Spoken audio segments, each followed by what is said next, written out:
bum, bum, bum, bum, bum, bum, bum. Hello, everybody. Welcome back to the One Culture Podcast. My name is Kandwani, and I am joined today by my lovely guest. Wheela, thank you for having me back. Of course, second returning guest, guys. This is getting better.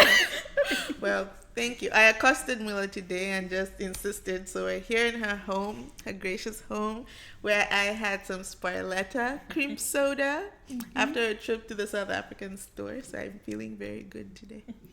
Thank you. Thank you ever so much. So, how's life? How have you been since we last recorded? Life has been stagnant. That's life sometimes, man. But the warmer weather, does that make you feel a bit better? Slightly. Mm-hmm. The possibility of going outside, enjoying the weather, hoping we don't get fires. Oh, that's true. Do you remember the time there was that haze with the smoke? That was one of the worst times of my life. And then just because that was when we were staying up the mountain, and then the mountain was also on fire. And so. Anyway, summer. Good things. Good things this summer. So, yes. So we're back to the swing of this. So the blessing of this week took a lot of work. And actually, I just realized that the people I had for the blessing of the week was from 2017. Guys, there's a lot of bad stuff going on. I did try very hard to find some good news, but I think I'll let you know, because this was Kenyan teenagers who created an app to tackle female genital mutilation. So even though it was 2 years ago. Okay, what about can we see if we were to search and see Okay. how far they've come? Okay, so let me search. In Guys, 2 years. I tried to be ready, you know, I'm trying to be professional. Oh my goodness. Kind of just died. Yeah, well, No, that's 20. Oh, wait. 17.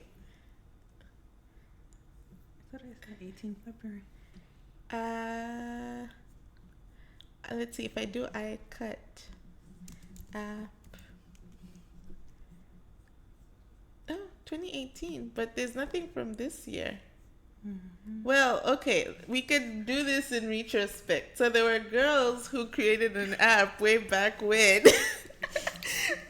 that was supposed to connect affected girls, and this was just supposed to create a network so where they could find support and get in touch with local authorities if they were being forced to undergo the procedure. And so there was a panic button in the app, and yeah, so it was an app to affect connected girls, and this was by a group of 5 young girls, which is great. There's not a lot of women in tech, let alone African women. Yeah. So I think it was very daring of them, because they actually did compete at Technovation, which happens in, I guess, San Francisco. And they did win. They won $15,000 in California. So there was the Technovation Challenge in 2017, and they won that. And I bet you didn't know that. So they were the blessing of the week last year. But yes, they tried. They did try. And wherever the app goes, I mean, that's a problem that people do have with startups. I mean, and sustainability. Willa did bring an interesting topic where she was like, female genital mutilation is more likely to happen in rural areas of villages where technology is not as present. So this app wouldn't have been there. So is it useful? Yes. Is it relevant? Yes. But how can it be applied? Which I think maybe could be a reason as to why it didn't catch on or move any further. So definitely something to think about, but it's great. There are people who are brave enough to actually make something. A lot of us just dream, but these girls actually did it. Yeah, actually and they won. Exactly. So, yeah. So you're still winners in our minds, ladies. So now we can get down to business. Do you know why I brought you here today? Or why I'm in your house today? For my great view and hospitality and Other than that. to visit Other than that. and talk to me and get to know me Well, and bond. I have a series called When Are You Getting Married? That started 2 episodes ago. So you have not been listening. I have downloaded the podcast. Like I have. I Okay. now just need to listen to them. Okay, that's totally fair. So the series "When Are You Getting Married" is inspired by all of the aunties who ask, "When are you getting married?" So we are going to break down this topic, and I'm going to interview a bunch of different people just we get a fairly good idea of the different views surrounding marriage, because we're at that age range where it's a topic that's relevant to us. So, yes, I want to ask you, when are you getting married? I will get married when I find someone to get married to. So if you found someone tomorrow, you'd get married to them? I don't know. I don't think I really have an actual age that I have set, like by this age I have to get married. Maybe when I was younger See? and in denial. Not in denial. I just didn't know any better. That's true. I was sharing last week that I thought I would be married like by 24 and, So, yeah, probably. or something like that. Because I think if everything had gone exactly to plan, I was supposed to maybe graduate, because I graduated high school at 16. Yes. So in my mind, I think it was just like 16, so that means 20, because 4 years. Uh-huh. I'm going to be graduating from university at 20, Yeah. pushing it 21, and then that will give me enough time. So I'll be working for about 5 years. Oh. That's when you settle down. You know, You're it's a like- bit more realistic than me. and so, as in, but I was like, I said, like everything happened in that plan. Yeah. And so, like, yeah, so by now, like, what, I'm 26, so maybe even have the first child kind of thing, because you're now settling down, you've lived your life, so now it's So you time think to 26 relax. is the age to settle down? I thought. And you've lived? I thought. That was a long time ago. Yeah. But right now, I still feel very, very young. And then also the thing is, because my mom, I think, also had her children pretty late. Yeah. So, like, I think for me, it was either when she was 32, 34. Okay. And so that's always kind of like from one extreme to another, in a sense where it's like, yeah, but it doesn't have to be right now. I've still got time. And so it's not something that's always been like, it has to happen now, it has to happen now, it has to happen now. Okay. And so, yeah, I've been on those two extremes from, it'll happen when I'm young too. Okay.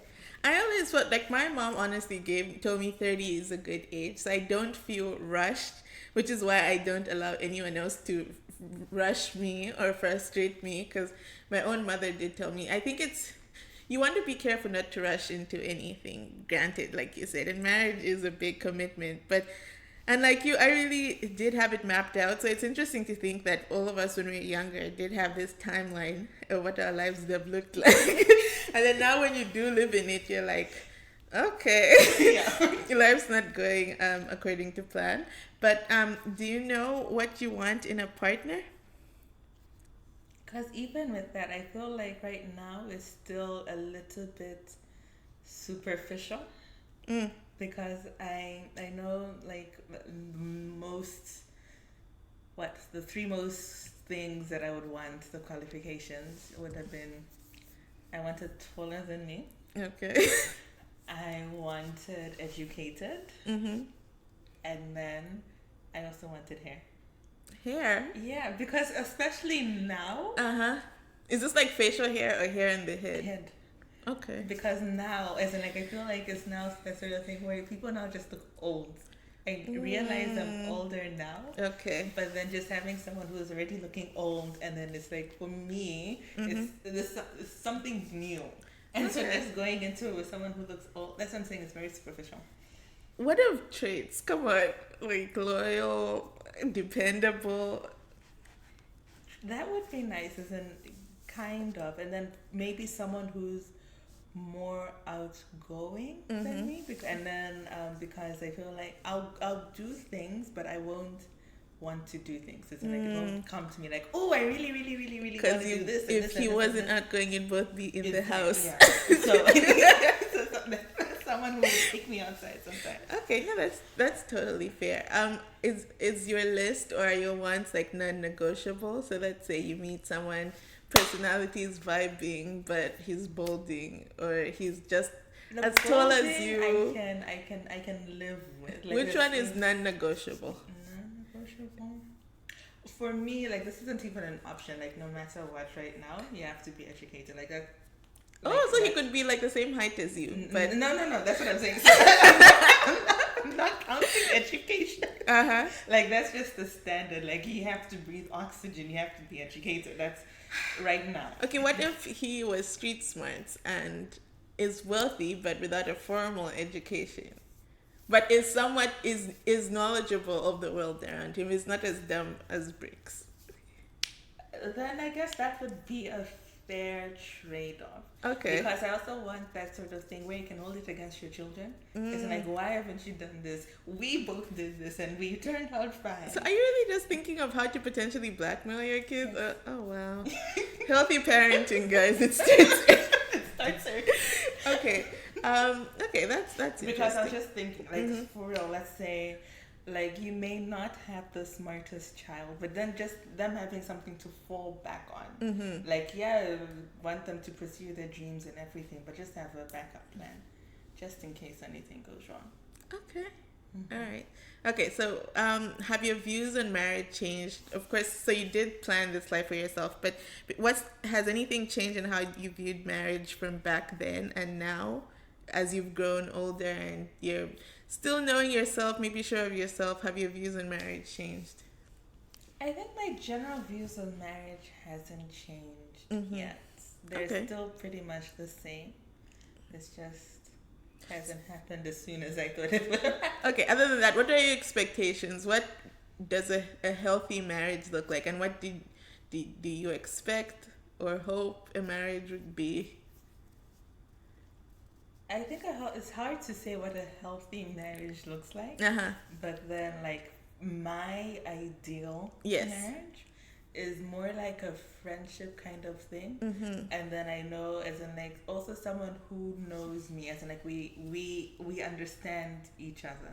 The same way that I'm saying that I would want someone to go to pull me out. It's also not someone who's expecting me to cook and clean and be this perfect little housewife who just isn't like, I'm going to look after my man. That sort of So thing. you're not gonna look after your man? No, because like I think I may have mentioned this in the previous time that I was here on the podcast. You can remind us. I don't know, but I say this all the time. Like, eventually, I want to be a housewife. Okay. But a housewife who doesn't take care of... No, my ideal life is in, like, where I'll just be like a stay-at-home soccer mom kind of thing. Okay. As in, so in that, as in, like, yes, I'll be the one who's making sure, like, oh yeah, Billy, that's the one with the gluten-free, sugar-free, wheat-free, nut-free. Is Billy your kid or your friend's kid? My friend's kid. Why Not you... even my friend's kid. Your kid's friend. That's one person's kid. And like, no one likes their mother because she's like, oh, Billy has to be her. And so, yeah. So do you see your marriage or life in the context of North America or Zambia? I just like, now we do have our vegans, and so we have a Walia. Yeah, a Walia who's vegan and gluten free and lactose intolerant. So we're getting there. But yeah, as in, even if it was, as in, like, in Zambia, it would still be the same thing. But it's not. I feel like when I settle down, I don't know where it is right now. Like, when I think about settling down, I don't know. But I do know that of one of the children I would like to have, my daughter's adopted girl. Okay. I want her to be very, very, very Zambian. Okay. All right. Guys, Mila has a weird fascination or dream of adopting a white kid. I wasn't going to put it out there. No, we have to let people. So yours is going to be a somewhat blended family, but she wants to do this in memory of all of the black kids adopted by white people. Yeah. Breaking the status quo. Exactly. So, yeah, that would be very interesting, I must say. And so, yeah. What name will you give her, Mutali? With blonde hair. That will be difficult, though. I'll need to find something that sounds blondish. Because, yes, she is a blonde girl. Namakau. You are Lozzie. there? I don't know. Like I'd have to really look. Maybe something that means sunshine or golden. I don't know. Okay. Isn't to represent her in some sort of way, but then also make it native to her new native land of Zambia. Interesting. Okay. Sorry, I'm grasping at straws here. Okay, so what do you think of all of the traditions leading up to marriage in Zambia? So when did you last go to a wedding? Are you excited at the idea of your wedding? Do you have it planned out?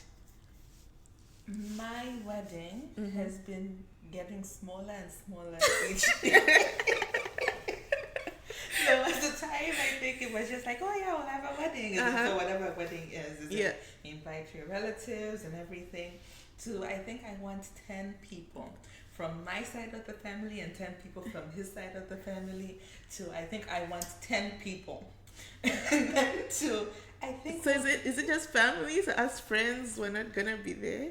like I don't know how I was going to I was somehow justifying it sometimes. I'd be like, okay, if like when I say 10 people, that's maybe not 10 people in the lineup, Yeah. but then 10 people is in like friends, because like family, Is it was this more like friends. Is it from a cost perspective, or I know you're a very private person, so does it come from that? And I know when with weddings, there's extended cousins and cousins and cousins, or aunts of aunts who come, and you don't want it to be this large affair with people who come and who you don't even really know, to be fair. So does it come from there, or are you like, girl, per plate, I'm not paying that amount for someone I haven't spoken No, to? it's got nothing to do. Like even when I'm thinking about the wedding, it's not like I'm thinking about the cost. Yeah. Right now, because it's still in that very not happening right now. It's not something I'm worried about. Yeah. But it's also just it's who I want to be there. And then also when I started scaling down, to be like if I have my 10 friends, because like I said, if it's like friends and family on the lineup, and then it's just like really who I want to be there, not as in because we're related. That's the only reason you're coming. No. Yeah. It's like I want you to be there, so you're there. And you're important. Okay. And then to being just me, a witness, him a witness. So right now, currently, that's what it's at. Okay, and it could get smaller. Your two. mom would be lucky if she's invited, apparently. Okay. But maybe still do the other things, maybe. Okay, so small wedding. Are you gonna have a kitchen party? Zambian kitchen party? My mom would always say, like, when she would talk about getting married, she would want more like a tea kind of thing. Like in her case, she doesn't want. I guess it's kind of like what people are doing now, isn't like not really sitting on the floor and looking all sad. Yeah.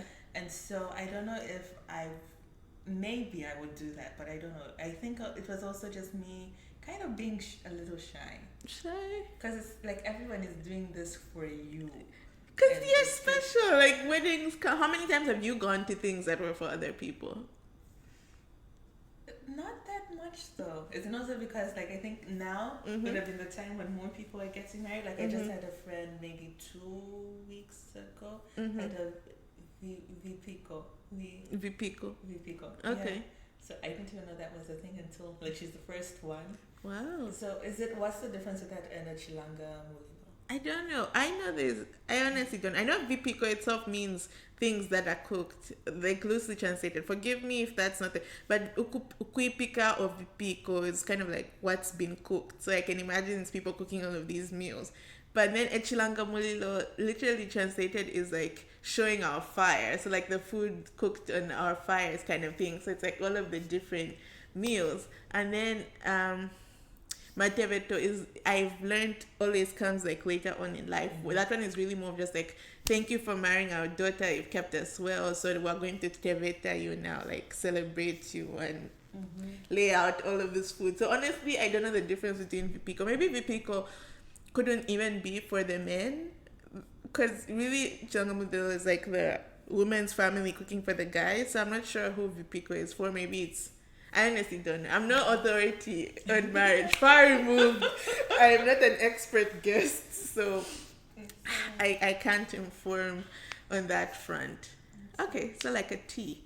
Do you have like a honeymoon destination planned? What's your favorite place to go? Or what place would you like to go for the honeymoon? I think just somewhere where to just be isolated in a sense, Mm-hmm. but then not too remote.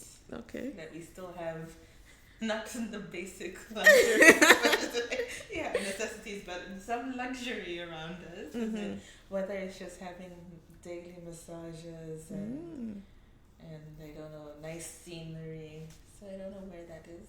You're so chill. Like some people know the color of the theme of the wedding, they know the honeymoon, or There was a time when Uh-huh. I thought I knew my wedding colors. okay. I think they could have been like red, gold, and something else. Yeah, I can't even remember now. Mm-hmm. But then, yeah. But now it's just like, I don't know. Okay. What do you think of marriages? So, like we said, we are now growing up. We are now that in that time where our peers are married or having babies. What are your thoughts on marriage and what it looks like now? So, before our examples of marriage were our parents, our aunts and uncles, but now that we have peers and these apparent higher divorce rates, what are your views on the modern marriages today? I feel like, as in like right now, when people are getting married, I also feel like just marriage in general has kind of changed. It's like it's not as, I'll just say, traditional as the way it used to be, and I don't know. It's more relaxed in that sense because it's not as traditional. Okay. It's more chilled and like, huh. And I think that's also kind of why there's more divorce rates because it's not like this. So a woman is like, I can leave you if I want Exactly. to. And women don't have to kneel for their husbands and all of that. So it works both ways. So sometimes the guy, like he's like, she's not respecting me, or the woman is like, I don't need to deal with this nonsense. Wow. And then it's more as in like people don't hold it as high as they used to before. I have a friend who did put up a status where in Nigeria and even in some parts of Zambia, this apparent thing of married women having more respect than single women. So it's almost like if you're unmarried, it's a reflection on your character that no one wanted to marry you. So you're somewhat lacking as a person. That's a good point because it's like, how do you expect to get a husband if you don't? Yeah. And I feel like that shouldn't be, as in like if someone doesn't have a husband, it's Yeah. not because of whatever No, it is. exactly, It's yeah. just because that person doesn't have a husband. Mm-hmm. And so if you do have a husband, you should still be able to, whatever that is, have your husband. I don't know if that makes sense. Like, you shouldn't necessarily have to change just to get your husband. Doesn't change your personality. I don't hear any of this like, oh, you must do this and this and this to get a wife being told to guys. So Right. Isn't it? I was- Anything is, yeah. that's why you need a wife, so that she can, yeah, straighten you out. yeah. Not like, of course, but you know, women are behind every. I don't need to explain. You guys know that. Okay, that's totally fair. But I was ruminating and thinking to myself, like in this day and age, what are the benefits to a marriage? I know maybe you can claim your taxes Taxes. differently, but other than taxes, what are the benefits to a marriage? Like I could just live with my partner and okay, yes. After the death of Nipsey Hussle, people are like, yes, there's wills and who gets someone's inheritance. But what if you straighten out all of those kinks? Why must we get married? I guess that's also the reason, is in like, why do people want to get married? Yeah. Is in what's the main reason that people are getting married for? Because when that's answered, it will be, I guess people will say commitment in a sense. But I can commit to you. Do I have to give you a metal band to put around your finger? So, And but then you can commit, yes. But then let's just say, for whatever reason, it's like, today I'm not committed. Bye. You can just go. pack up and go. But whereas, like, today I'm not committed, we have to get a divorce, when we have to start doing this. There's more, as in, like, maybe even during that process of getting separated and then divorced, you'll be like, maybe it's not worth it. But if there's nothing, literally nothing, you just be like, bye. Wow. Maybe. I don't know. Okay. Is there such a thing as a small engagement ring? Okay.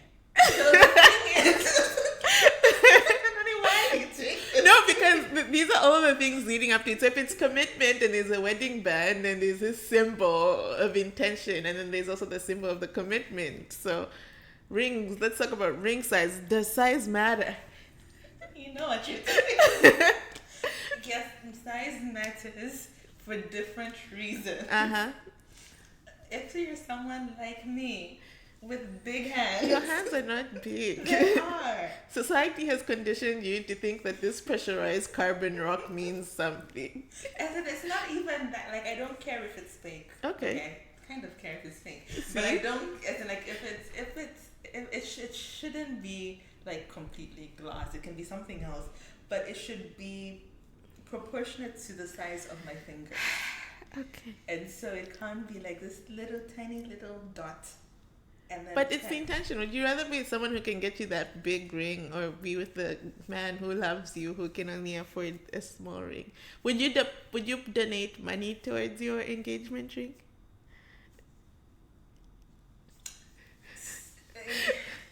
So okay, what do you think? Is it like, cause don't you?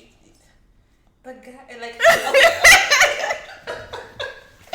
okay. I would say no. I've already told you my end game is to be a housewife, as in on the PTA meetings and running charity organizations while I'm doing my philanthropic work. Yeah. And so in that lifestyle, I am not the one who's contributing and providing towards the family. I am the one who's helping spread The wealth? Exactly. So the man has to be the what do you call it? The breadwinner? Ideally, yes, he would be the one providing, and so I wouldn't. Then what is the point of this fine education that our parents paid for? That's how I'll do my Philanthropy? work. Yeah, exactly. But you have the capacity to earn money too. But Not just give it away. to be a philanthropist, you also still need to have money, because there's only so much money you can give away and give away and give away until Of course. you're broke. Okay. And so even running these charity organizations and then doing whatever, Mm-hmm. you still have events fundraising events or whatever, ways to generate income. So Okay. it's still work. Okay. And I won't then- discredit you. I mean And it. then maybe the only difference is I won't be getting paid for this work, Mm-hmm. but I don't need to be getting paid because someone else is getting paid. Wow. Okay, so all right, fine. Rings, size matter. And so, in that case, it would be bad precedent Uh-huh. to help pay for the ring. Okay, no. But if I really had to, like, yeah, I would buy myself a ring that I wanted. If I knew that, okay, this is what I want, this is how much I cost. Mhm. Like, I also do live in reality and not in a perfect little world. Okay. Yeah. That's very calming and reassuring. Because, like, I know the size of the ring that is proportionate to my finger. And so, yeah. All right. But then I also don't mind waiting for it and not having to Yeah, pay not having. everything. Okay, all right. So that goes back to it. I don't know. There's this like set process or state. Like, so it's like meet someone, get engaged, get married, have kids, and stuff. But in these days and age, people, like you said, it's more relaxed. So people could actually like live together. Some people have a kid and then consider marriage, and there's all of the Although that's a funny thing. I think before I have any children, I would once again ideally like to be married. Okay. Because What's the difference if you're not married, but like both parents are together it's and me being committed? selfish and then also just not trusting. It's like, in a sense, as in, like I said, being married makes it harder to leave. Okay. And so it's just more of a process kind of thing. Okay. Because, like, I'm not saying it's like, yeah, you can leave, you can get divorced and everything, but then there are some people who are married and they still just, like, they literally just disappear. And so, as in, it's just that, like, make it a little harder. Wow. Okay. Well, I will now ask you the last question. Do you think you're ready to get married today? And what does it take? When would you know that you are ready personally? I think when you know you're ready to get married is also when you meet the person that you feel like you're ready to spend the rest of your life with. And so I feel like it doesn't necessarily have to be a long time, Mm-hmm. but then like you just need to be with this person, go through, like you have to fight, for example, see how you come out of that fight, because you can't just get married. Oh yes, we met yesterday, we're so in love, like we You don't believe in love at first sight? as in like I do, that's what I'm saying, but then as in like still, and then when you fight to be like, I can't stand this person, I can't believe this, and so as in when you know how you come out of conflict with each other, because I that's feel true. like that's a lot of the time, like even when they say irreconcilable differences, it's more of like this nitpicking kind of thing, as in it's not anything real per se, but just like I'm irritated, I can't stand this person anymore. But then when you've seen that and you still say, yeah, I still want to get married to that, that's just something. Wow. Wow. And so when you still want to get married to someone who you're irritated with, right? That's when you're ready to. That's one way to look at it. No, I definitely agree, because like when you do commit to the vows, it's for better or for worse. So like you said, there is no set time, but like it would be good to see how someone reacts in all seasons, like in times of prosperity and in times of when things aren't so good. And then like you said, that's when you see how they would react, and then you're like, okay, I would still choose to love this person and still be committed to them. So yeah. Well, Mr. Philanthropist, wherever you are, there's Willa.